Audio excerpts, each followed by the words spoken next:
Iran বিশ্ব ক্ষমতার ভারসাম্য বদলে দিয়েছে। বশ্যতার বিরুদ্ধে ইরানের প্রতিরোধ আরব বিশ্বের জন্য একটি শক্তিশালী বার্তা। ট্রাম্প বা নেতানিয়াহু কেউই ইসলামী প্রজাতন্ত্রের কাছে পরাজিত হওয়া ছাড়া তাদের চোখে চোখ রেখে অন্য কিছু দাবি করতে পারবে না। বিখ্যাত ব্রিটিশ সাংবাদিক ডেভিড হার্স্ট এমনটাই মনে করেন। মার্কিন প্রেসিডেন্ট ডোনাল্ড ট্রাম্প এবং ইসলামিক প্রজাতন্ত্র ইরানের মধ্যে চলা যন্ত্রণাদায়ক আলোচনায় প্রতিটি দিনই নতুন মোড় নিচ্ছে। যখনই কোনো একটি বিষয় চুক্তি প্রায় চূড়ান্ত হয়ে আসে, তখনই ট্রাম্প তার অপরাধের সহযোগী ইসরায়েলি প্রধানমন্ত্রী বেনিয়ামিন নেতানিয়াহুকে ফোন করেন এবং তারপর সেই আলোচনা থেকে সরে আসেন। এমনটাই ঘটেছে দুটি বিষয়ের ক্ষেত্রে, যেগুলোতে ইরানি আলোচকরা একটি চুক্তিতে পৌঁছেছেন বলে মনে করেছিলেন।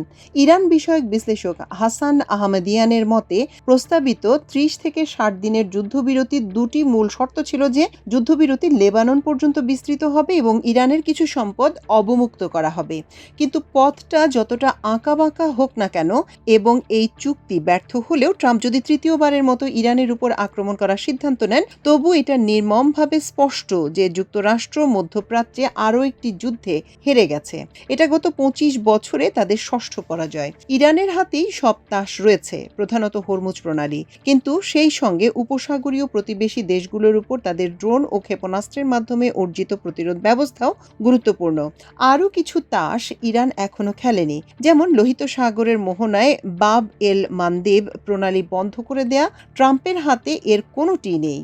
বর্তমান শতাব্দীর প্রথম চতুর্থাংশে যুক্তরাষ্ট্রের এই ধারাবাহিক ব্যর্থতা দৃশ্যমান যখন তার সামরিক শক্তি অবিসংবাদিত এবং এর ব্যবহারে তার একচেটিয়া অধিকার রয়েছে। ইরানকে আক্রমণ করার ক্ষেত্রে ট্রাম্প শুধু আফগানিস্তান, ইরাক, ইয়েমেন, লিবিয়া ও সিরিয়া তার পূর্বসূরিদের ভুলেরই পুনরাবৃত্তি করেননি, এর সঙ্গে তিনি নিজেরও কয়েকটি ভুল যোগ করেছেন। সাবেক মার্কিন প্রেসিডেন্ট জর্জ ডব্লিউ বুশ যেমন সাদ্দাম হোসেনের কাছে গণবিধ্বংসী অস্ত্র থাকার মিথ্যা গোয়েন্দা তথ্যের ভিত্তিতে ইরাক আক্রমণ করেছিলেন, তেমনি ট্রাম্পও মিথ্যা গোয়েন্দা তথ্যের ভিত্তিতে ইরান আক্রমণ করেছেন। কিন্তু অন্তত বুশের সন্দেহজনক ডোসিয়ারটি তার নিজের গোয়েন্দা সংস্থায় সরবরাহ করেছিল। বিপরীতে ট্রাম্পের মিথ্যা গোয়েন্দা তথ্য মোসাদ তৈরি করেছে এবং মার্কিন কমান্ডার ইন চিফ তার নিজের গোয়েন্দা সংস্থার সেরা পরামর্শের বিরুদ্ধে গিয়ে তা পুরোপুরি বিশ্বাস করেছে।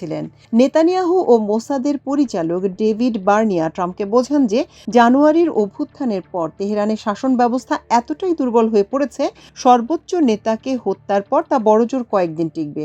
নেতানিয়াহুর চেয়ে জোরালোভাবে আর কেউ বলেনি যে এর জন্য শুধু একটি শেষ ধাক্কার প্রয়োজন। এটা ঘটলে তার জীবনের উচ্চাকাঙ্ক্ষা পূরণ হয়ে যেত। যুদ্ধ যেহেতু প্রায় শেষ, তাই এখন তার চেয়ে বড় পরাজিত আর কেউ নেই। এ কারণে তিনি ট্রাম্পকে ইরানের সঙ্গে একটি সমঝোতা স্মারকে স্বাক্ষর করা থেকে বিরত রাখতে আপ্রাণ চেষ্টা করছেন।